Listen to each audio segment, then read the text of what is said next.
प्यारे विद्यार्थियों, आज हम पढ़ेंगे इलेक्ट्रोनेगेटिविटी।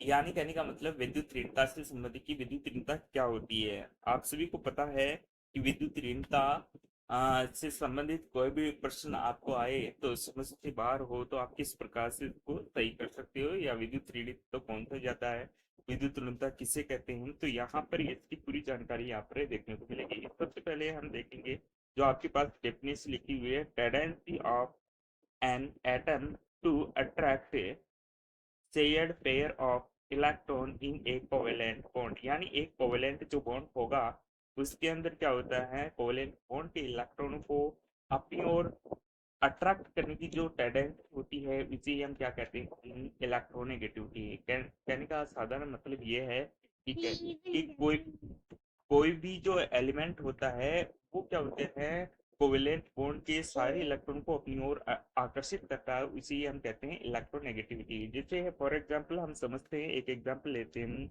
आप देखिएगा इस एग्जांपल की मदद से, जैसे ले लिया HCl। ठीक है। अब HCl के अंदर क्या होता है, ये H और Cl के बीच में जो ये बॉन्ड है जो आपको रिप्रेजेंट किया हुआ है, जो ये बॉन्ड वो है आपके पास कोवेलेंट बॉन्ड। इतनी बात समझ में आ रही है। अब हाइड्रोजन है, वो आपके पास क्या होता है, नॉन मेटल है। कैसा है, नॉन मेटल, नॉन मेटल। ठीक है। और ये जो क्लोरीन है वो भी कैसा है, नॉन मेटल। ठीक है। इन दोनों के बीच में ये जो बॉन्ड है वो कैसा है, कोवेलेंट बॉन्ड, कोवेलेंट बॉन्ड। ठीक है। अब देखो यहाँ पर इन इस एग्जांपल में हम देखेंगे तो क्लोरीन एक प्रकार का विद्युत ऋणी तत्व है या इलेक्ट्रोनेगेटिव एटम है। जो ये क्या करेगा, ये अपने बॉन्ड के जो इलेक्ट्रॉन्स है उन बॉन्ड के इलेक्ट्रॉन को अपनी ओर अट्रैक्ट करेगा। तो ये इस प्रकार से अट्रैक्ट करेगा, देखिएगा जैसे मैं यहाँ लिख के रिप्रेजेंट कर रहा हूँ आप सभी को।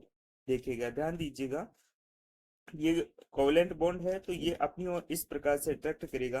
तो कहने का मतलब ये आपके पास जो साइन प्रदर्शित हो रहा है वो है कि आपके पास जो ये इलेक्ट्रॉन है हाइड्रोजन का, उस इलेक्ट्रॉन को भी क्लोरीन क्या होता है, अपनी ओर आकर्षित कर रहा है। जिसके कारण क्या होता है, क्लोरीन के ऊपर डेल नेगेटिव और हाइड्रोजन के ऊपर क्या होता है, डेल पॉजिटिव होता है। डेल का मतलब होता है आंशिक रूप से, पार्शियल रूप से क्या होता है, पॉजिटिव चार्ज आ जाता है, पूर्ण रूप से कंप्लीटली पॉजिटिव और नेगेटिव नहीं आता है।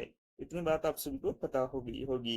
इतनी बात आप सभी को समझ में आ सकती है। जैसे हम बात करते हैं तो यहाँ पर जो HCl एग्जाम्पल लिया था उसके अंदर क्या होता है, जो हाइड्रोजन था वो क्या होता है, लेस इलेक्ट्रोनेगेटिव एटम मान सकते हैं, जबकि क्लोरीन क्या होता है, मोर इलेक्ट्रोनेगेटिव एटम है। मोर इलेक्ट्रोनेगेटिव एटम, में शॉर्ट में लिख देता हूँ, एटम। देन किसकी तुलना में है, हाइड्रोजन की तुलना में। ठीक है। तो इसके कारण क्या होता है, ये बॉन्ड को इलेक्ट्रॉन को अपनी ओर क्या होते हैं, शिफ्ट करेगा। तो इसके ऊपर कौन सा चार्ज आएगा, नेगेटिव, और इसके ऊपर क्या आ रहा था, पॉजिटिव। इतनी बात समझ में आ रही है। और इसी प्रकार हम और भी एग्जांपल जैसे H और F लेते हैं, ये एक एग्जांपल है। ठीक है। अब इसके अंदर आप देखेंगे तो ये है हाइड्रोजन और ये है फ्लोरीन। तो आप सब जानते हो FON, FON आपने कभी ट्रिक पढ़ी होगी। तो ये जो एलिमेंट होता है ये ट्रिक है। ठीक है। तो यहाँ पे क्या होता है, फ्लोरीन, ऑक्सीजन और नाइट्रोजन क्या होता है, विद्युत ऋणता सबसे ज्यादा प्रदर्शित करते हैं। ठीक है। तो यहाँ पर आपके पास क्या होता है, फ्लोरीन क्या होता है, विद्युत ऋणी तत्व है हाइड्रोजन की तुलना में। तो इलेक्ट्रॉन क्या होते हैं, शिफ्ट किधर होंगे, फ्लोरीन की तरफ। तो यहाँ पर फ्लोरीन के ऊपर कौन सा आ जाएगा, डेल नेगेटिव आएगा, पॉजिटिव। तो डेल नेगेटिव और यहाँ पर क्या आ जाएगा, पॉजिटिव। इस प्रकार क्लोरीन क्या है, अधिक विद्युत ऋणी तत्व है, जबकि हाइड्रोजन नहीं है। तो विद्युत ऋणता इतनी बात समझ में आ गई होगी आप सभी विद्यार्थी को। कोई भी डाउट है तो बताइएगा कमेंट करके। ठीक है।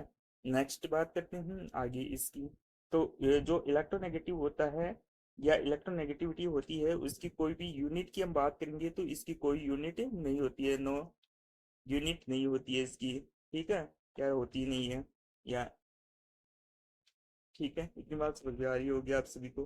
तो इसको कभी भी आपने देखा है क्या, जैसे क्या होता है कि इसकी 2.5 इलेक्ट्रोनेगेटिविटी है, इसके आगे कोई यूनिट लगी हुई होती है क्या, नहीं होती है। इसकी इसका मतलब क्या होता है, इसकी कोई यूनिट नहीं होती है। इतनी बात समझ में आ रही होगी। अब देखिएगा, factor on which electronegative depends यानी कौन कौन से फैक्टर होते हैं जो इलेक्ट्रोनेगेटिव के ऊपर डिपेंड्स करेंगे, उसके बारे में भी हम चर्चा करेंगे, ठीक है। तो पहले ये बताइए कि आपको यह जानकारी कैसी लगी। तो इसके बाद ये फैक्टर अफेक्टिंग के बारे में पढ़ेंगे, ठीक है। Thank you for watching video.